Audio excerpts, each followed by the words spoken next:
Welcome to the Rob Seco Field Ready Podcast with your host, Jim Robinson.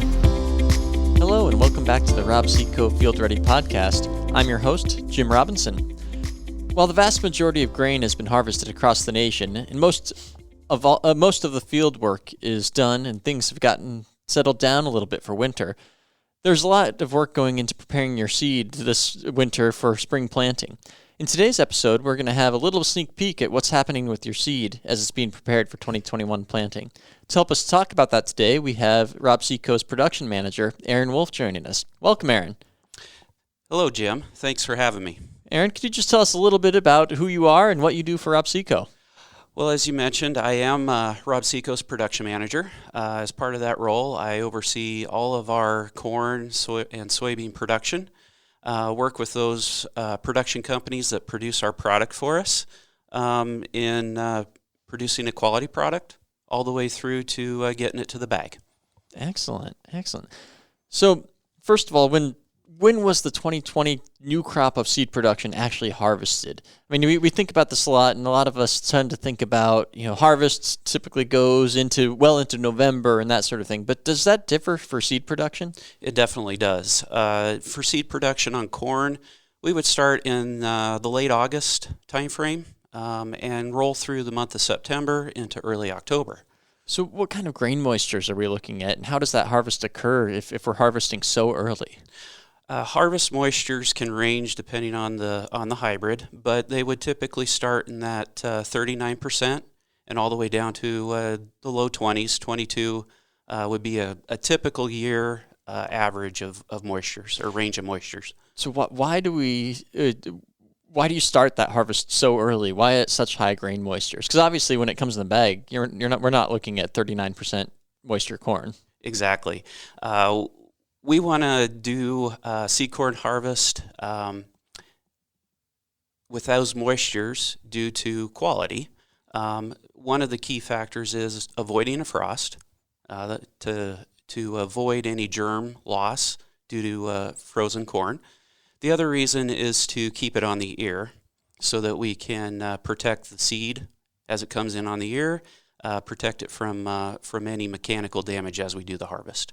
Okay, yeah, that makes sense. So if the seed is actually harvested on the ear at such high moisture, obviously it has to be taken to a dryer. Tell us a little bit about what happens once it gets to the dryer and what's the next step? Next step is pretty critical in the seed corn industry and making sure that we dry it properly. Most dryers in the industry we'll have a temperature and air pressure monitoring system where we can control those temperatures, control the airflow. Another critical piece in that process is the bin depth. We want consistent, even flow of air at the right temperature to dry it down at the right rate so that we don't damage the germ any further. Exactly. So just to expand on that a little bit more, temperature, airflow, grain depth, and uniformity of that airflow across the corn itself is really important. What are some things that can go wrong if that temperature is too high? If temperature is too high, we can damage the pericarp. If it's because we could dry it too fast and cause that pericarp to be exposed, allowing additional seed-borne diseases in and allowing damage at the time of shelling. Mm-hmm. Yeah, so that could damage the seed, reducing germ, allow seed-borne diseases to enter, which further reduce germ or can impact stand establishment on the new crop. But, obviously, drying too fast with too high of a temperature is bad, but on the converse side, what happens if you dry too slow? Similar things can happen, and I'll relate this to our customers on the commercial side where you could get wet pockets within that drying bin, just like your commercial grain bin. If you don't monitor the temperatures and the airflow, if you store your grain, you can get those pockets causing mold, other issues, crusting, and damage the germ as well. Exactly. Excellent. So how far down in moisture is the grain dried before it reaches the sheller? We like to target at 12.5% is a target shelling moisture. Is there any particular reason for 12.5% versus, say, a more typical 15? It helps with shelling. It helps with the quality as well as we run it through the sheller, and gives us the prime optimum moisture as we run it through the sheller, and then ultimately storage in bulk. Great. So we have dry grain still on the cob, needs to be shelled. Tell us a little bit about what happens after it's been dried in the dryer. Yeah. So it'll go to the shelling operation. At that point in time, we use a sheller that is very gentle on the seed.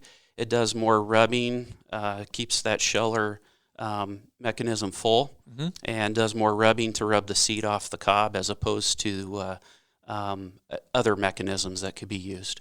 Yeah, and all of that's obviously done to preserve quality as best as possible. So after it comes off the sheller, there's some preliminary testing that happens in order to make sure, before going into the next steps, investing additional money into that seed to ensure various aspects of quality. What's done to predict the quality after the seed is shelled? Well, as it's shelled, a sample is pulled throughout the shelling run for that particular hybrid and ultimately lot.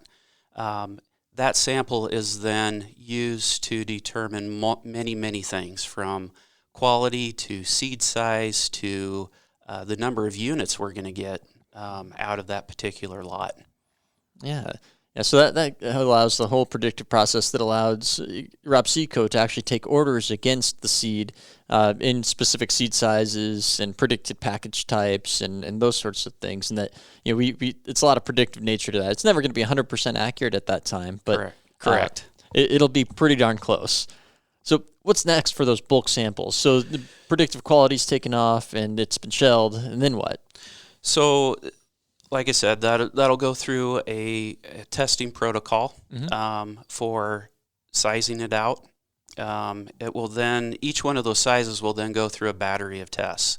It'll go through trait tests, genetic purity tests, and then germ and vigor tests for seed quality. Yeah. So I want to talk a little bit more about that screening of the seed to get it into various sizes, rounds versus flats. Tell us a little bit about those screens. What do they look like? How do they operate? How does that whole process work? Sure. So one of the first things in the seed industry that we'll do is we'll split flats and rounds. It's a slotted screen to let the flats fall through, the rounds stay on top. So that's our first mechanism. After that's done, then we'll do a screen for every 64ths of an inch.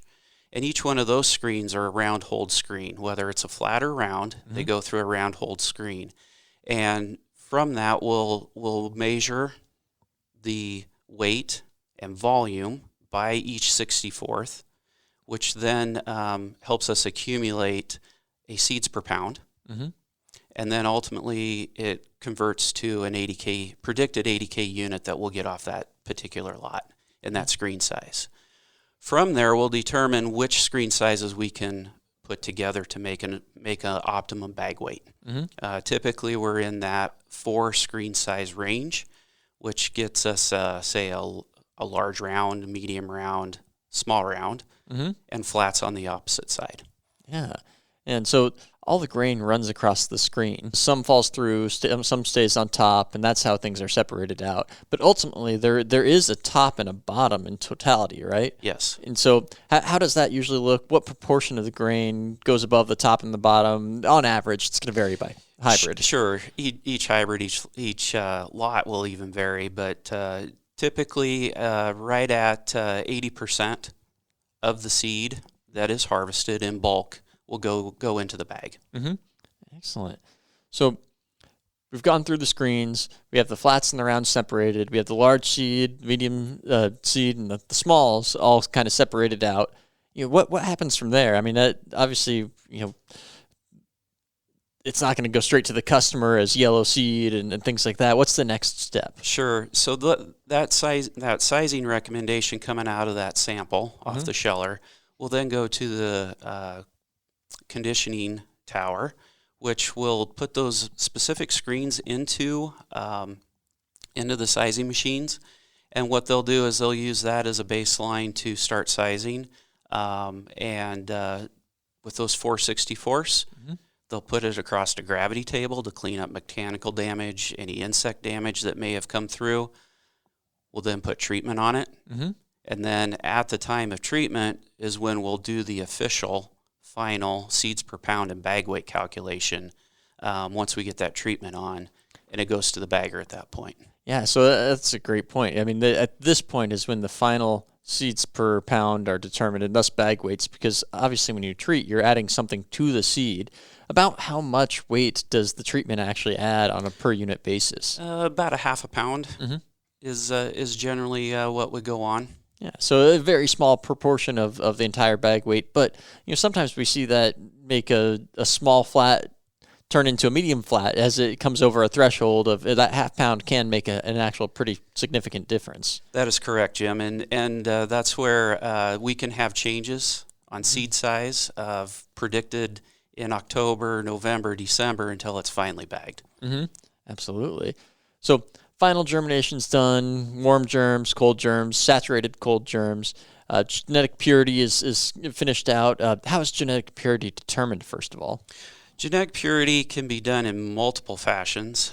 There's multiple tests or mechanisms out there, from grow-outs, isozymes, SNPs test, which is a DNA-based test mechanism. So there's many ways to determine that genetic purity. And just to provide definition on those genetic purity tests, a grow-out is where we would plant a subsample of that particular seed size in, say, Hawaii or Puerto Rico, and we look for anything that is taller than the average plant height of that hybrid. We'd also look for definition of leaf structure and other items that may point us to having an off-type within that seed size. Absolutely, and in a number of those ways, often more than one is ultimately end up being used. Grow-outs can be used to determine percentage of tall off-types. Obviously, no seed company wants to see any tall off-types in a lot, but it does occasionally happen, and it has to be measured ahead of time before the seed actually goes out to the customer. If it gets bad enough, that lot is ultimately not usable or needs to be further processed to try to eliminate those where possible. Yeah, as we say, those grow-outs will help depict those tall off-types, which can really stick out to the customer.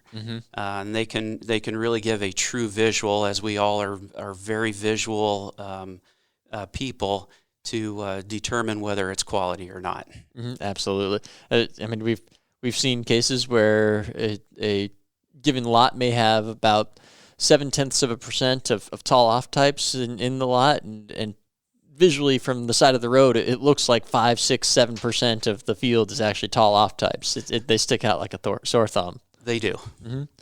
So we've all seen cases where the seed comes through and it may not actually look like we want it to look like. I mean, how is that caught early enough on in the process to where it doesn't actually reach the customer for any kind of ugly-looking seed? Is there any sort of visual ratings that go into measuring the seed? Yes, there would be several visual ratings, from understanding cracked pericarp, diseased kernels, diseased seed. Seed treatment coverage would be another one that would get caught at the time of at final quality check coming from the bagging line. Yeah. So ultimately, that's kind of everything that gets the units from the field into a bag of seed. What's the general span of dates over which these activities are occurring? This would, like we talked, harvest would start in August. We would start seeing those shelling samples and information roll through in mid-September, and final bagging through the end of December, January timeframe is a typical range of dates. Yeah, and then grow-outs, genetic purity, germination quality. What about those? Those would come right in line with that time frame. Grow-outs typically will be a little bit later than that, just because we have to go to a warmer climate in Hawaii, Puerto Rico, or even South America to execute those grow-outs. So those will get planted the first part of December, mid-December, and get red in January sometime. Excellent. And then from there, basically the seed goes to a climate-controlled warehouse where we store the seed and then begin shipping it to our business associates and directly to our customers, which then ultimately gets planted by the customers in the end. So, Aaron, just to kind of summarize everything that we've talked about, like you said, that harvest really begins in August at moistures that may be as high as 39%, all the way down to about 22% or so. From there, the seed goes to dryers, and it's dried down to 12.5% moisture, very slowly, but not too slowly, in order to preserve moisture as best as possible. Then from the dryer, a very gentle shelling process occurs to preserve quality, minimize damage to the seed itself, and the seed is then separated into flats and rounds and screened for various sizing and preliminary quality determined, kind of simultaneously. And from that point on, it's basically a matter of treating the seed, packaging the seed, wrapping up final official quality, bag weights, seeds per pound on the seed, and genetic purity is determined through kind of the rest of the year. Does that summarize things pretty well? Yes, it does, Jim. That was a great summary. Excellent. So, thank you so much for joining us today. I really appreciate your time, Aaron. Thank you, Jim. Glad to be here. Great. As always, be sure to tune in on the 1st and 15th of every month for new episodes. And until then, stay field ready. Thanks for tuning in to this episode of the Rob Seco Field Ready Podcast. Join us next time to be field ready.